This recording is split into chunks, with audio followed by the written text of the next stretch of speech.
The lobby of the Obsidian Tower, a cathedral of glass and steel, hummed with the faint, persistent murmur of ambition. Thomas, a man whose hands knew the intimate language of dust and polish, moved through this space like a ghost, an invisible anchor in a world of transient power. His worn coveralls were a uniform of quiet service, a stark contrast to the tailored suits and sharp laughter of the executives who floated through their gilded cages. His life had become a series of small, repetitive acts, the careful sweeping of dust motes that danced in the afternoon sun, the polishing of brass railings until they reflected the city lights in a distorted, liquid glow, and the silent, patient waiting for the day to end. He was a man defined by absence, the absence of a wife, the absence of a career that had once promised to sing his name to the world, and the absence of the future he had once dared to dream. He was a keeper of silence, a guardian of the quiet spaces between conversations, his own voice lost to the gentle, rhythmic cadence of his broom. He had once been a prodigy, a child whose fingers had found a home on the keys of a grand piano before he could properly tie his shoes. His mother, a woman who saw the world in shades of melody, had called him her little maestro, and his father, a stoic man of few words, would simply sit in the shadows of their small living room, listening as if the music was a language only he and his son could understand. The piano had been more than an instrument. It had been a bridge, a vessel for a kind of truth that words could not contain. He had played for the joy of it, for the pure, unburdened freedom of sound, and he had played for the sorrow of it, for the way a minor chord could hold a grief that felt too vast to carry alone. But all that had been a lifetime ago, a memory so distant it felt like it belonged to a different man. The weight of his daughter's small hand in his, the weight of a world suddenly made small and fragile and real, had grounded him, pulling him from the airy heights of his musical dreams to the solid, unyielding earth of responsibility. He had traded the ivory keys for a duster, the applause for the soft, grateful sigh of his daughter as he tucked her into bed. The piano in the lobby, a sleek black beast of polished wood and gleaming ivory, was a cruel, beautiful monument to that forgotten life. It stood in the center of the foyer, a silent siren, its presence a constant, aching reminder of what could have been.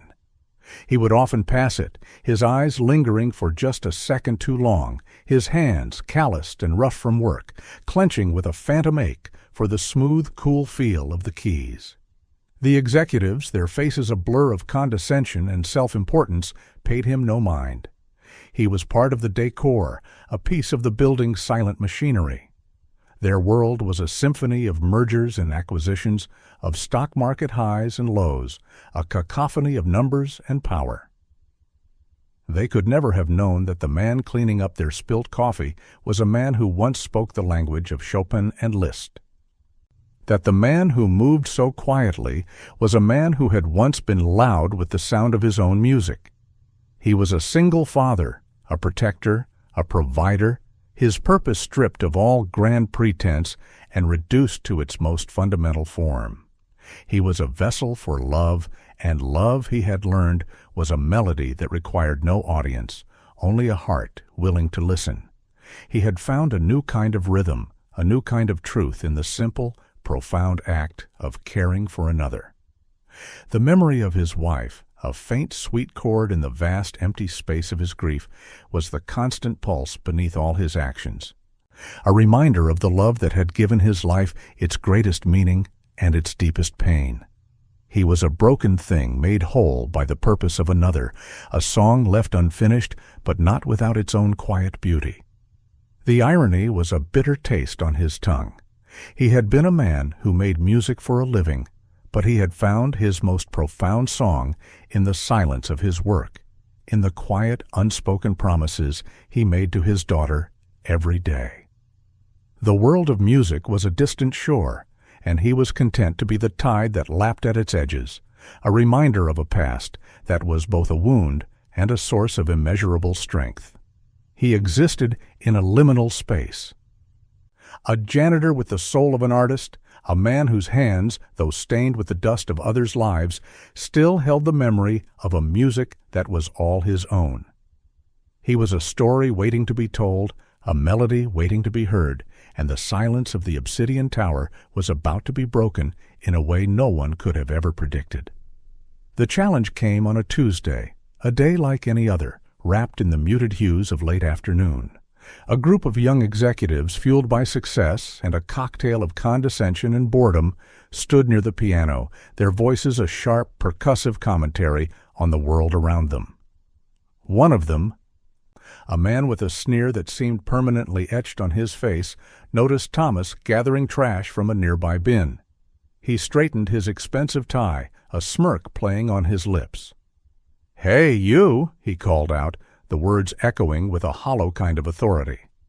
Thomas, not used to being acknowledged, paused, his hand frozen mid-air. "The piano," the man said, gesturing with a dismissive flick of his wrist. "Ever wondered what it's like to play one of those?" The question was a jab, a thinly veiled insult wrapped in faint curiosity. Thomas said nothing, his gaze fixed on the gleaming black surface of the instrument. Another executive, a woman with a laugh like breaking glass, stepped forward. "I bet he could dust it with his eyes closed," she snickered, earning a chorus of laughter from her colleagues. The first man leaned closer, his voice dropping to a conspiratorial whisper, though it was loud enough for everyone to hear. "I'll tell you what, I'll give you $100 if you can play a single chord without it sounding like a broken dishwasher." The laughter grew louder, more cruel. They saw a janitor, a man of simple work and simple means, and they assumed his world was just as simple. They saw the coveralls and the tired eyes, and they saw a man without dreams, without a past worth mentioning. They saw a man who existed only to serve them, a nameless, faceless part of the building's machinery. They could not have known that beneath the worn fabric and the weary gaze was a universe of sound, a history of longing and loss and unspeakable beauty. Thomas, for a moment, simply looked at them. He saw their faces, a mirror of the world he had left behind, a world of ambition and showmanship and relentless competition. It was a world that had nothing to do with the quiet, profound love he had for his daughter, a world that had no place for the kind of music that came from the soul, not from a stage. His hands, rough and calloused, hung at his sides. He thought of his daughter, of the way her small fingers would try to mimic his on the imaginary keys of their kitchen table, of the way her laughter was the only music he truly needed. But a flicker of something ancient and rebellious stirred within him. A part of him, the part that had been silent for so long, wanted to speak. He looked at the piano, a beautiful, cruel monument to his past, and he felt a sudden, fierce need to reclaim it, if only for a moment. He walked towards it, the sound of his worn shoes a soft, rhythmic counterpoint to the executive's mocking whispers. The piano felt cold beneath his touch, its surface slick with a polished indifference. He sat on the bench, his body a silent monument to a forgotten art. The executives fell into a stunned silence, their laughter dying on their lips, replaced by a mixture of disbelief and expectant mockery. They were ready for a discordant crash, for a comical failure, for another opportunity to feel superior. They were not ready for the silence that descended upon the lobby, a silence so profound it felt like a presence, a living thing. He closed his eyes, and the world outside of him ceased to exist. The jeering faces, the opulent lobby, the faint hum of the city, all of it faded, replaced by the familiar, comforting darkness behind his eyelids. He wasn't a janitor anymore. He was a boy again, his small fingers reaching for the keys, his heart a vessel for pure, unadulterated sound. He thought of his wife, of her smile that was a melody all its own, of the way she would lean her head against his shoulder as he played, her breath a warm, steady rhythm against his skin. He thought of the lullabies he would hum to his daughter, of the simple, unadorned music of their life together. His hands, though rough and calloused, remembered. They had a memory of their own, a muscle memory that was a deeper, more primal form of knowing. They found the first note, a single solitary sound that hung in the air like a question. Then came another, and soon the lobby was filled with the opening notes of Debussy's Clair de Lune. But it wasn't just a performance, it was a conversation with his own past, a whispered confession to the silent, watching world. The melody was a river of liquid moonlight, flowing through the vast empty space, its sound catching on the edges of memory, of grief, of a love that had never truly died. The executives stood frozen, their sneers melting into expressions of astonished disbelief. They had expected a clumsy attempt, a joke, a moment of fleeting amusement. They had not expected this. They had not expected a man in a janitor's uniform to summon such beauty from the depths of a soul they hadn't known he possessed. The music was a living thing, a character in its own right, speaking of sorrow and hope and the quiet, persistent resilience of the human heart. It was a story told in notes, a story of a life interrupted, of a dream set aside, of a love that had redefined a man's entire existence.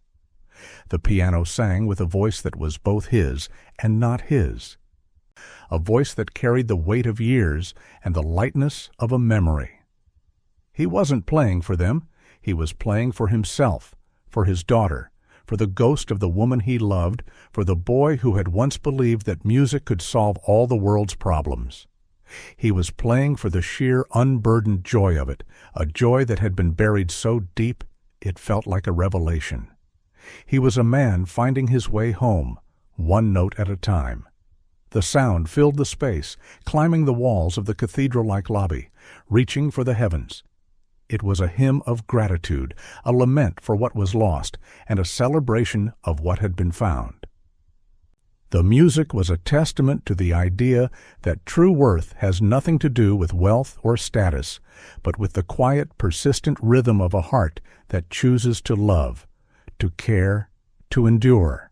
The executives, a group of people who dealt in the tangible and the material, were suddenly confronted with something ephemeral and profound, something that defied all their charts and graphs and projections. They were witnesses to a miracle of the human spirit, a man made visible by the sound of his own truth. From a balcony on the second floor, high above the silent, astonished crowd, the CEO of the Obsidian Tower watched. His name was Arthur Sterling, a man whose life was a mosaic of calculated risks and carefully constructed victories. He was a man accustomed to seeing the world in terms of profit and loss, his heart a well-guarded fortress built to withstand the relentless assault of corporate life. He had a reputation for being ruthless, for a kind of cold, analytical genius that had propelled his company to the very pinnacle of success. But what no one knew, what he had kept hidden for a lifetime, was that his first love had been music.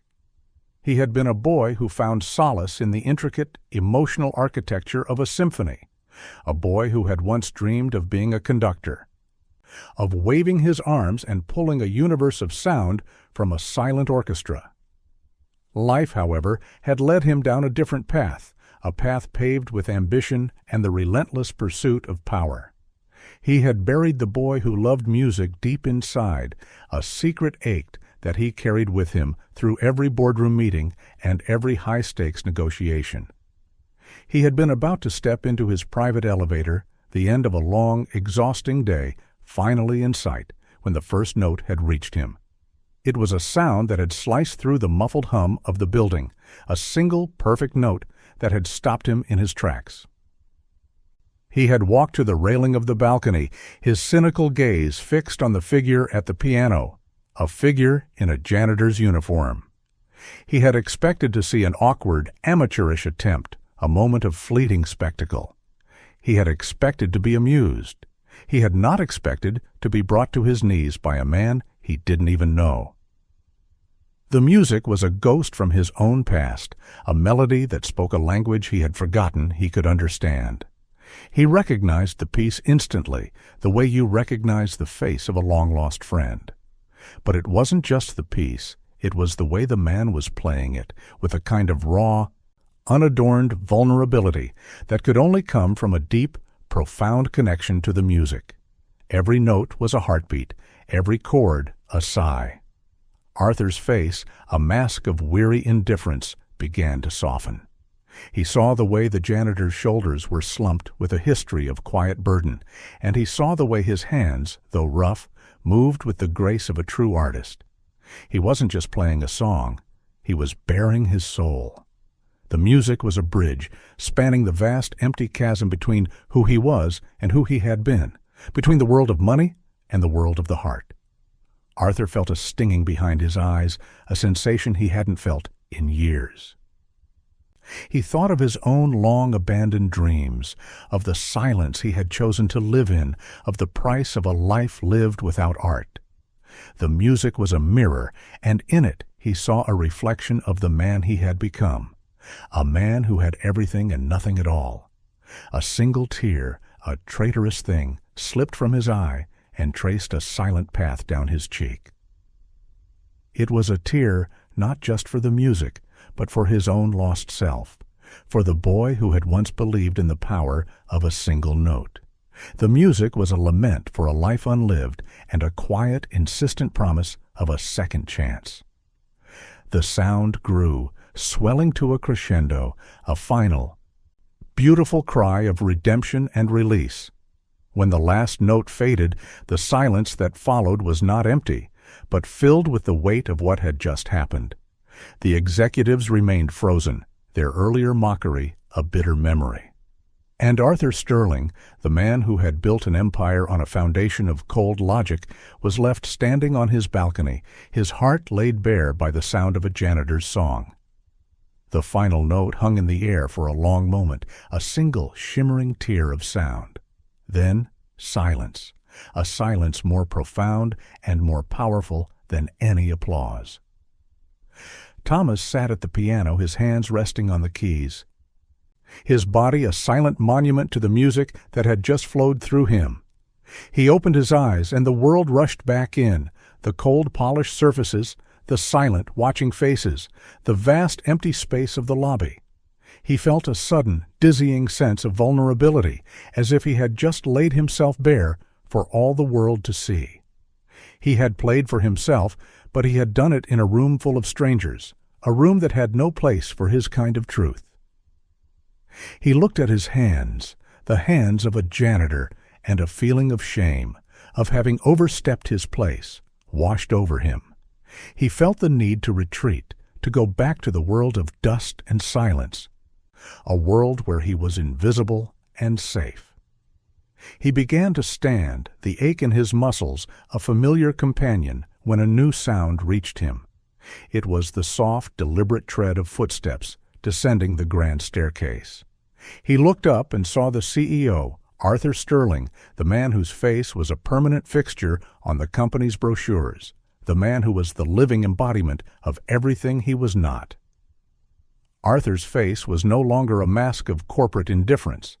His eyes were red-rimmed, his expression one of profound, stunned reverence. He walked towards Thomas not with the hurried pace of a busy man, but with the slow, measured steps of a man who was walking towards something sacred. The executives scattered, their small world of snobbery collapsing around them, their earlier mockery a distant, shameful echo. Arthur stopped in front of Thomas, his gaze fixed on the hands that had just created such beauty. That was extraordinary, he said, his voice a low, rough whisper. I haven't heard anything like that in, a very long time. Thomas said nothing, his gaze fixed on the floor. He was a janitor. He had no words for this man. Arthur knelt down, a surprising, humbling gesture that sent a shockwave through the silent lobby. He was a man who ruled a financial empire, and he was kneeling before a man in a janitor's uniform. That piece, Arthur continued, his voice thick with emotion. It was my father's favorite. He taught me to play it. I haven't heard it played like that since he passed." The words were a revelation, a window into a hidden world of grief and longing. Arthur looked at Thomas, a quiet, fierce resolve in his eyes.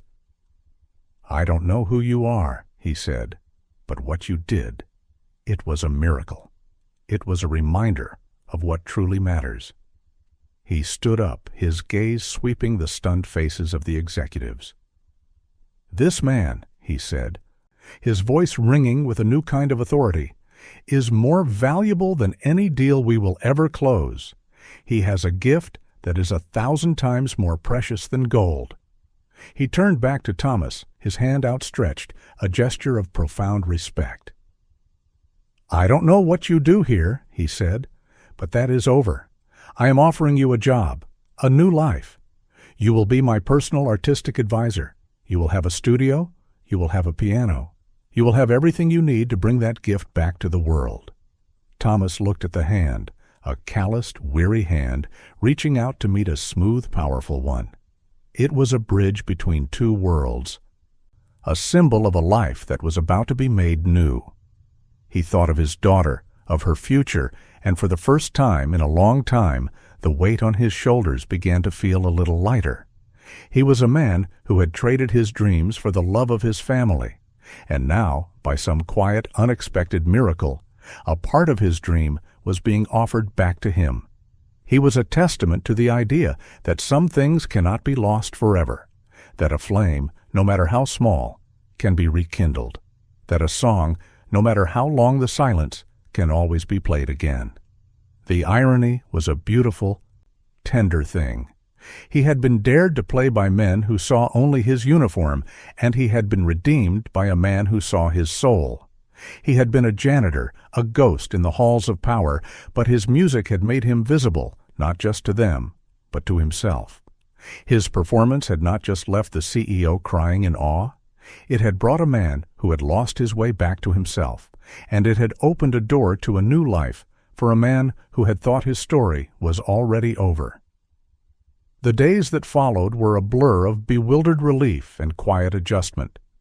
Thomas found himself in a new world, a world of sunlit studios and gleaming pianos, a world where his hands were no longer for polishing and cleaning, but for creating. He was an artist again, a title that felt both foreign and profoundly familiar. His daughter, a small, bright light in the new apartment Arthur had secured for them, would often sit in his studio, watching him play, her eyes wide with a mixture of pride and wonder.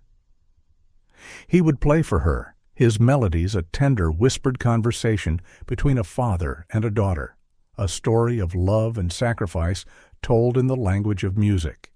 He was no longer just a father. He was a man who had found his purpose again, a man whose love for his family had not been a sacrifice, but the very foundation of his redemption. Arthur Sterling, for his part, was a man changed.